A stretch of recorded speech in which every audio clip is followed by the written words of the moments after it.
It was just my imagination, once again, running away from me. Mr. Contest Chair, fellow Toastmasters, and distinguished judges. On Valentine's Day, I decided to take my wife to go see The Temptations at Cal Poly Performing Arts Center. And you see, it wasn't just a special day because it was Valentine's, or because the Temptations were coming into town, but for a very important other reason. You see, that night, the combined Cal Poly engineering departments were to reveal their secret 7-year senior project that they were working on. It had never been done in the history of mankind. One of our own members, Brett Dorn, was one of the engineers who worked on that project. And he advised me, he said, Jeff, you must go to the concert that night.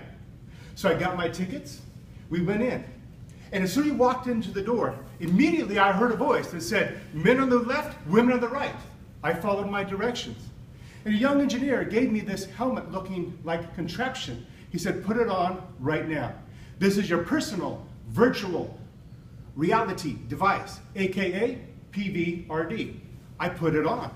And immediately I started to hear some birds sing. And then I saw some birds coming at me. And right then, I saw this young lady walking towards me. She had brown hair. She looked kind of thin, in fact, too thin. I think her name was Karen.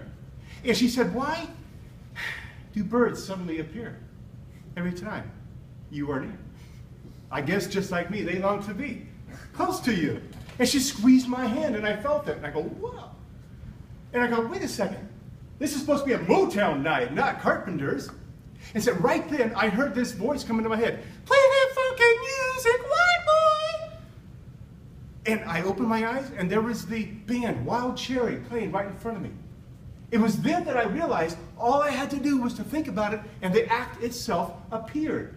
This was the law of attraction in action on steroids.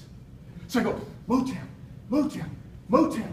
And right then, the queen herself, Diana Ross, came in, and she was looking in front of me. She said, stop in the name of love before you break my heart. They get over. Well, I would, if I only had a brain. Boom! And right then the Scarecrow comes in from the Wizard of Oz. He goes, if I had a brain, I would while away the hours while conferring with the flowers. That's what I would do. And so I said, Scarecrow, get yourself back to the Emerald City. I want more Motown.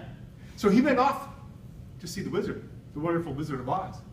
And right then, Diana chimed back in. Ain't no mountain high enough, ain't no valley low enough, ain't no river wild enough to keep me from loving you, babe.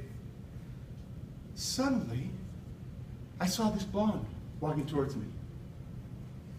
She had stunning green eyes, and she talked to me in a sweet Australian accent. And she said, have you never been mellow? Would you like to get physical? Physical? Yeah. Let me hear your body talk. Oh, and she came up and she kissed me right on the lips. And I was blown away. I go, if this helmet will allow me to kiss Olivia Newton-John, who else would I want to attract? How about Toni Braxton? Boom! There appears Toni Braxton in a long, white, one-piece, skin-tight jumpsuit. And she started singing to me, ooh, I get so high when I'm around you, baby. And then bam! Everything went dark. The music was gone. Toni was gone. And I heard this voice. It is now time to turn in your PVRDs. Oh, I wasn't quite done. Whoa, hiss. Right then, I looked on the stage. The Temptations came down and they started singing their signature song. My girl, my girl, my girl. And I looked, and there was my girl, my lovely wife of 37 years. And she was smiling. And she said, thank you, Barry. Thank you, Marvin, for healing me. And that was not my imagination. Mr. Contact Chair.